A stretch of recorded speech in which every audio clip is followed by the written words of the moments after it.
अस्सलाम वालेकुम दोस्तों, कैसे हो? मुझे उम्मीद है कि आप सब अच्छे हो गए। न्यू अपडेट के साथ मैं आपके सामने फिर हाजिर हो चुके हैं। अगर आप कुवैत में रहते हैं, कुवैत की खबरों से हमेशा के लिए अपडेट आना चाहते हैं तो ये वीडियो आप शुरू से लेकर आखिर तक देखते रहिए। इस वीडियो के अंदर मैं आपको, अगर आप कहीं पर भी काम करते हैं किसी भी तरीके से, तो आपके लिए काफ़ी बड़ी खबर है, क्योंकि अभी जो लोग काम काज करते हैं किसी भी तरीके से, तो उनके लिए कुछ चिंता वाली खबर है और कुछ लोगों को रोका जा रहा है, कुछ पर कार्रवाई की जा रही है।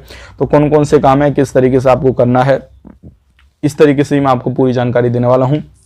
बिना देरी के वीडियो शुरू करते हैं, लेकिन उससे पहले मैं आपको बताना चाहूँगा, चैनल हमारा आप पहली बार देख रहे हैं, चैनल को ज़रूर सब्सक्राइब करें और साथ ही साथ बेल आइकन ज़रूर प्रेस कर दें, ताकि हमेशा आपको इसी तरीके से कुवैत के बारे में जानकारी टाइम टू टाइम मिलती रहे और आप हमेशा हमारे साथ में जुड़े रहें। अगर आप इंडिया से हैं, नए जॉब पे जाना चाहते हैं, तो भी मैं आपको कुछ जानकारी दूंगा कि आप किस तरीके से जॉब पा सकते हैं। तो सबसे पहले हम बात कर लेते हैं, जो लोग कुवैत के अंदर अभी काम कर रहे हैं हाल ही में, तो अभी उनको परेशानी आ रही है। और जितने भी क्लिनिक कंपनियां हैं जो कॉन्ट्रैक्ट बेस पे काम करती हैं, और जो लोग अलग अलग रोडों पे काम करते हैं क्लीनिंग का, या फिर पार्क वगैरह में काम करते हैं, कहीं पर भी इस तरीके से रोडों पे काम करते हैं, तो अब उन लोगों के लिए एक बड़ी खबर ये है कि अगर वो लोग कहीं पर भी स्कूल वगैरह, कॉलेज वगैरह, कहीं पर भी इस तरीके से अंदर क्लीनिंग करते हुए पाए गए, तो उन पर कड़ी कार्रवाई की जाएगी। मिनिस्ट्री की तरफ से अपडेट दिया गया है कि ये जो लोग हैं जो रोडों वगैरह पे काम करते हैं, किसी भी तरीके से बल्दिया वाले जो बंदे हैं, तो उनको वहीं पे काम करना है, ना कि उनके सुपरवाइजर, उनकी कंपनी वाले जो है उनको स्कूलों के अंदर भेजें। ऐसा नहीं है।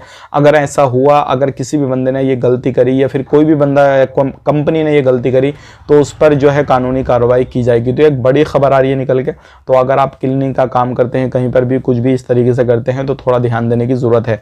अब बात कर लेते हैं, यहाँ पे बहुत सारे लोग हमसे एक सवाल कर रहे हैं कि अभी हम कुवैत में हैं, तो क्या कुवैत में हमें जॉब मिल सकती है या नहीं मिल सकती है? तो बिल्कुल मिल जाएगी, कोई टेंशन नहीं है। आप वहाँ पे ट्राई कीजिएगा। आपके लोकल में जो भी ऑफिस वगैरह, जो जेन्युइन ऑफिस हैं, जिनके पास में लाइसेंस है, तो आप उनसे ट्राई करके पूछ सकते हैं, जो वगैरह आप उनसे ले सकते हैं, कोई भी इशू नहीं है। लेकिन ध्यान रखिएगा, यहाँ पे बहुत सारे ऑफिस जो हैं ऐसे भी पकड़े गए हैं जिनके पास में लाइसेंस ही नहीं है, और सिर्फ वो रोजाना अलग अलग जगहों पर काम करने के लिए बंदों को भेजते हैं।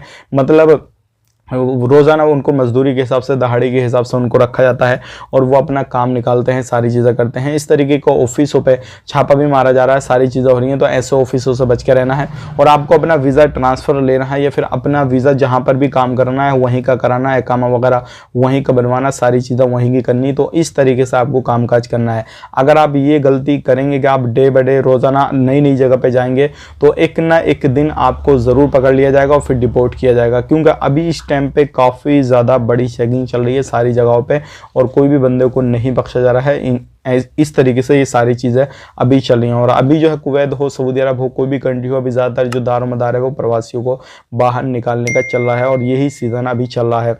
तो ये थी आज की कुछ जानकारी जो कि मैंने आपसे शेयर कर दी। मिलेंगे इस नेक्स्ट वीडियो में। वीडियो अच्छा लगा तो लाइक कर दें, चैनल को सब्सक्राइब कर दें। आप अपना ख्याल रखें, अपनी फैमिली वालों का ख्याल रखें। Take care, bye bye.